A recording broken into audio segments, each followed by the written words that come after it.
క్రోధినామ సంవత్సరంలో శాస్త్రోక్తంగా సతచండీ యాగాలు. భక్తులు ఈ నెంబర్లను సంప్రదించండి. నమస్కారం, నేను మీ జాహ్నవి. మనతో ఉన్నారు ప్రముఖ జ్యోతిష్య వాస్తు పండితులు, ప్రముఖ ఆధ్యాత్మికవేత్త, అగ్ని ఉపాసకులు, బ్రహ్మశ్రీ అన్నవరపు తిరుపతి మూర్తి అవధాని గురువు గారు. మాట్లాడేద్దాం. నమస్కారం గురువు గారు. ఓం శ్రీ మహాగణాధిపతయే నమః. అయితే గురువు గారు, గృహ యోగము, గృహం కావాలని దాదాపు అందరూ అనుకుంటారు కదా. తినడానికి తిండి, ఉండడానికి ఇల్లు, కట్టుకోవడానికి బట్ట, ఈ మూడు ప్రతి మనిషికి ఉంటే చాలు అనిపిస్తుంది. అయితే ఈ గృహం కొనుక్కునేటప్పుడు ఖచ్చితంగా గృహ యోగం మనకు కలగాలంటే ఖచ్చితంగా కొన్ని ఉండాలి. అదేవిధంగా గృహం కొనేటప్పుడు కూడా సరైన గృహం మనకు కావాలన్నా కూడా ఖచ్చితంగా కొన్ని నియమనిష్టలు ఉండాలి కదా, కొన్ని పాటించాలి ఆచారం ప్రకారం. అదేవిధంగా గృహం ఒకవేళ కొనుక్కునే స్తోమత వచ్చింది, కొనుక్కుని వెళ్తున్నాం, ఆ ఇంట్లోకి వెళ్ళాక సుఖంగా ఉండాలిగా, సంతోషంగా ఉండాలిగా.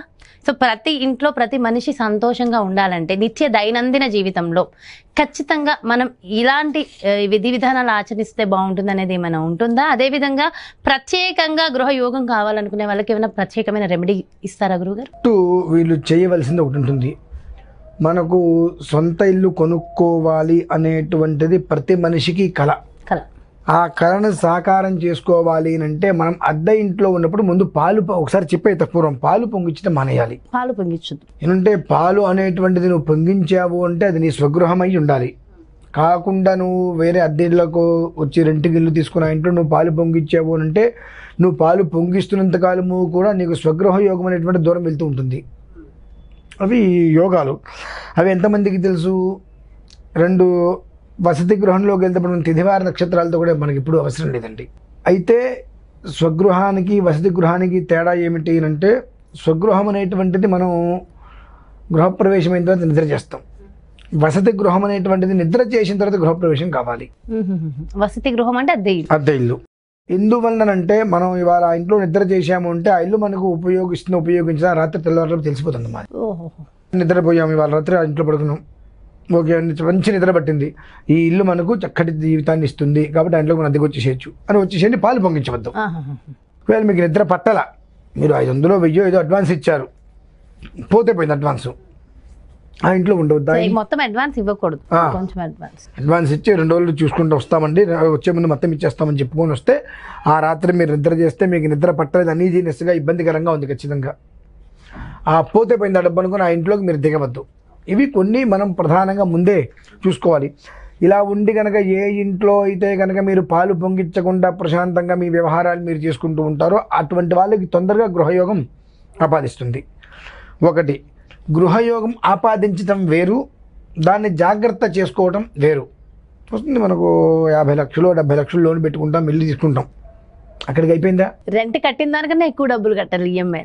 అంటే ఇక్కడ చాలామంది ఎలా అంటారంటే, మా గృహప్రవేశం చేసుకున్నా, వాస్తు హోమం చేసుకున్నా, సత్యనారాయణ స్వామి వ్రతం చేసుకున్నా నాకేం ఇబ్బంది ఉండదు అనుకుంటారు. అవన్నీ చేసుకోకపోయినా ఇబ్బంది ఉండదు. మరి ఇబ్బంది ఎక్కడుంటుంది అంటే మన ఆలోచన విధానం. మరి గృహప్రవేశం చేశారు, వాస్తు హోమం చేశారు, అన్నీ చేసుకున్నారు, నెల దగ్గరికి ఈఎంఐ కట్టాల్సి వస్తుంది. 50,000 60,000 ఈఎంఐ. ఒక నెల కట్టారు, 2 నెలలు కట్టారు, 3 నెలలు కట్టారు, 4వ నెల నుంచి ఏవో కొత్తవి ఏవో వచ్చినాయి, ఇబ్బందులు పడుతున్నాం. ఓ 2 సంవత్సరాలు కంటిన్యూగా కట్టిన తర్వాత 4 నెలలు కట్టకపోతే వాడు వచ్చేస్తాడు ఇంటికి, కట్టింది మొత్తం పోయినట్టే. పరిస్థితి ఏంటి, ఎట్లా, దీని నుంచి మనం ఎలా బయటపడాలి, ఈ పరిస్థితి రాకుండా ఉండాలంటే ఏం చేయాలి? అన్ని హోమాలు చేశాం కదా. అసలు హోమాలు పూజలు చేసినా చేయకపోయినా నీ వచ్చింది ఎవరు తీయలేరు. నీకు వెళ్ళిపోయే యోగం ఉన్నప్పుడు ఎంత చేసినా అది ఉండదు. ఇది అనేటువంటిది మనం ముందు తెలుసుకోవాలి. మరి పూజలు పునస్కారాలు దేనికి అంటే ఆ ఇంట్లో మనం అడుగుపెట్టిన తర్వాత నుంచి ఎలాంటి విఘ్నాలు లేకుండా ముందుకు వెళ్ళేటువంటి అవకాశం భగవంతుని మనం కోరుకొని మనం చేస్తున్నామంటే మన బుద్ధి కూడా అందుకు తగ్గట్టుగా కుశలతతో ఉండాలి. నేనేదో నాకు ఇష్టం వచ్చినట్టు చేస్తాను కానీ నాకు జీవితం బాగుండాలంటే అది అయ్యేటువంటిది కాదు. దీనికి ఏం చేయాలి అంటే ప్రధానంగా నాకు 17, 18, 19 వయసు నుంచి నేను విన్నా, కొన్ని చూసా. ఇవి మనకి స్థిరంగా ఉండాలి అంటే ఆవిడ భువనేశ్వరి అమ్మవారు అనగా దానికి మణిద్వీప వర్ణన అంటారు.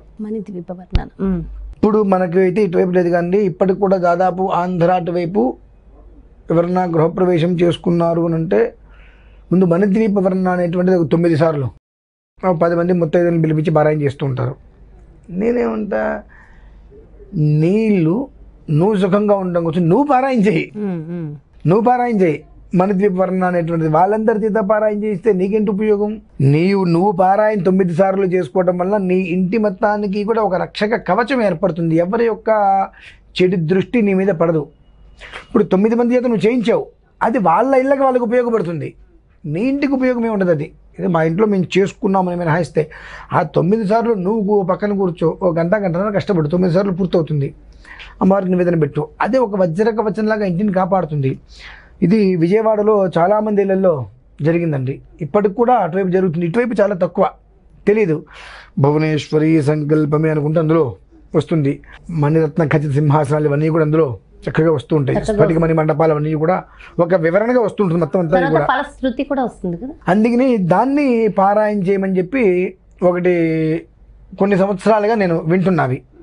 అంటే మనం ఎన్ని చేసినప్పటికీ కూడా ఇది మనం చేస్తాం కాబట్టి మనం ఏదో ఎన్ని తప్పులు చేసినా అయిపోతుందంటే కుదరదు. భువనేశ్వరి అనేటువంటి ఆవిడ ఏమిటి అంటే నువ్వు తప్పు చేయకుండా ఉన్నంతకాలం నిన్ను కాపాడుతుంది. అందుకనే ఇటు దాదాపు చేయరండి ఎవరు. నువ్వు తప్పు చేయకుండా కుటుంబాన్ని ధర్మంగా కాపాడుకున్నంతకాలం ఆ భువనేశ్వరి అమ్మవారు చాలా అద్భుతంగా వజ్రకవచంలాగా కాపాడుతుంది. నువ్వు మిస్టేక్ చేసావు, నా ఇష్టం అన్నావు, ఒక్క తొక్కుడు తొక్కుతుంది. కాబట్టి ఇటువైపు వాళ్ళు చేయడానికి, ఇటువైపు వాళ్ళంటే ఈ మధ్యకాలంలో చేయడానికి కొంచెం భయపడుతున్నారు. ఎందువల్లంటే 50,000 రూపాయలు ఈఎంఐ కట్టాలంటే మనం ఎంత, మన శాలరీ ఎంత, మన జీతాలు ఎంత, నెలలు ఎక్కడి నుంచి తీసుకొచ్చి కడతాము, ఏదో బిజినెస్లో ఏదో ఒక కింద మీద పడుతూ ఉంటారు. కనుక ఇటువంటివన్నీ చేయట్లా. కానీ ఇవి చేయటం మొదలు పెడితే ఆవిడ కాపాడుకుంటుంది, అదంతా ఆవిడ నెరవేరుస్తుంది అదంతా. ఇందువల్ల నీకు ఎక్కడి నుంచి ఏది ఎలా రావాలి, నీకు స్వగృహయోగం వచ్చింది అంటే నీకు ఏదో రాసి ఉండబట్టేగా. దాన్ని కాపాడుకునేటువంటి శక్తి అనేటువంటి అమ్మవారు నీకు ఇస్తుంది. నువ్వు చేసేవాడు సవ్యంగా ఉండాలి. అది లేకపోతే నేను ఇలానే ఉంటాను, ఇలానే చేస్తాను అంటే అది ఎట్లా అండి అంటే రావటము ఈశ్వర కృప, దాన్ని పోగొట్టుకోవడం అనేటువంటిది మానవ సంకల్పం. మతిం ధర్మేం గతిం శుభం. నువ్వు చేశావో, నీ తల్లిదండ్రులు చేశారో, నీ అత్తమామలు చేశారో, నీ భార్య చేసుకుందో, నీ కొడుకులు చేసుకున్న పుణ్యము, నీకు ఒక గృహయోగం ఏర్పడిన దాన్ని చేతులారా నువ్వు చెడగొట్టుకుంటున్నావు. చెడగొట్టుకోవద్దు అని ఉంటే ఆరాధన చేసుకుంటూ ధర్మంగా ఉండు. అది నిన్ను ఇంత ఇంత ఇంత ఇంత కాపాడుకుంటూ వస్తుంది. నేను ఆరాధన చేస్తున్నా కదా, మణిద్వీప వర్ణన చేస్తున్నా కదా కాబట్టి నాకు ఇబ్బంది ఏమి లేదు అనుకుంటే మహామహుడిగా దిక్కులేదు. మనం ఎంత, నేను ఇంత వాడిని, నాకు ఇంత వ్యవహారం ఉంది, నాకు నెత్తి మీద 4 కొమ్ములు అనుకునే వాళ్ళకి వాళ్ళు దిక్కులేదు. మనమెంత అంతే. కాబట్టి కొంచెం చిన్న చిన్న జాగ్రత్త తీసుకుని, ఇది సొంత ఇంట్లోనే చేయాలంటారా, అద్దె ఇంటిలో ఉన్న వాళ్ళు కూడా చేసుకోవచ్చు అంటారా? సొంత ఇంటికి సహకారం చేయడానికి సొంత ఇంట్లో వాళ్ళు చేసుకోవటం మంచిదండి. ఎందుకంటే అద్దెంట్లో వాళ్ళు పాలు పొంగించకపోతే వాళ్ళకి అర్హత వచ్చేస్తుంది. మనం ఎన్ని చెప్పినా అద్దెంట్లోకి వెళ్ళంగా దానికి ఒక ముహూర్తం అడుగుతారు, ఆ ముహూర్తానికి అద్దెంటికి వెళ్తారు, పాలు పొంగిస్తారు, గృహప్రవేశం చేస్తారు. ఎందుకు చేస్తారో అర్థం కాదు. నువ్వు గృహప్రవేశం చేశావు, అది నీది ఇల్లు కాదు అనుకున్నప్పుడు నీకు ఆ యోగ్యత కోల్పోతున్నావు. నువ్వు ఎప్పుడైతే అది చేయకుండా నార్మల్గా నువ్వు వెళ్ళిపోతూ ఉంటావు. ఎవరిదాకా దేనికండి, హోటల్కి వెళ్తున్నారు, ఉద్యోగం పని మీదో ఇంకో దాని మీదో అగ్రిమెంట్ల కోసం హోటల్కి వెళ్తున్నారు, 5,000 10,000 రూమ్ రెంట్ వెళ్తున్నారు, ముహూర్తం చూసుకుని వెళ్తున్నారా? అర్ధరాత్రి అపరాత్రి వెళ్తున్నాడుగా. ఒకరోజు 2 రోజులు, ఆ 1 రోజు 2 రోజులు నువ్వు వెళ్ళిన అగ్రిమెంట్లు వ్యవహారం కోసం, జీవితంలో ఉండేటువంటి ముఖ్యమైన విషయాల కోసమే నువ్వు వెళ్తున్నావు. దానికి నువ్వు ముహూర్తాలు చూడట్లేదు కదా. అటువంటి అద్దెంట్లోకి వెళ్తున్నప్పుడు నువ్వు ఎలా ముహూర్తాలు చూస్తున్నావు? అదే అద్దె కదండి, అద్దెగట్టు ఉంటున్నావు, ఇదే అద్దెగట్టే ఉంటున్నావు. ఇవి కొన్ని మనం తెలుసుకోవాల్సిన విషయాలు. ఓకే. సో మొత్తానికి సొంత ఇంటికలు సాకారం చేసుకోవాలంటే మనకు తెలియదు నిజంగా చాలా విషయాలు, ఇవి తెలుసుకుని చేస్తే చాలా బాగుంటుంది. థ్యాంక్ యూ సో మచ్ గురువు గారు, నమస్కారం. సో ఇదండి సొంత ఇంటి కళ. చాలా మందికి ఉన్నది కదా, కళగా కాకుండా అది నిజమయ్యేటటువంటి అద్భుతమైన అవకాశం. సో చిన్న చిన్న చక్కటి రెమెడీస్ ద్వారా మనం సొంత ఇంటి కళని సాకారం చేసుకోవచ్చు. మరి చాలా డీటెయిల్గా ఎక్స్ప్లెయిన్ చేశారు కదా, సో జాగ్రత్తగా ఫాలో అయిపోదాం. అదేవిధంగా మీ యొక్క జాతకానికి సంబంధించి కానీ, మీ ఇంటి వ్యాపార వాస్తుకు సంబంధించి కానీ గురువు గారిని సంప్రదించాలి, అపాయింట్మెంట్ కావాలి అనుకుంటే వెంటనే క్రింద డిస్ప్లే అవుతున్నటువంటి నెంబర్స్కి కాల్ చేయండి. నమస్తే. సుమన్ టీవీలో మీ పర్సనల్ అండ్ బిజినెస్ ప్రమోషన్స్ కోసం కింది నెంబర్కి కాంటాక్ట్ చేయండి.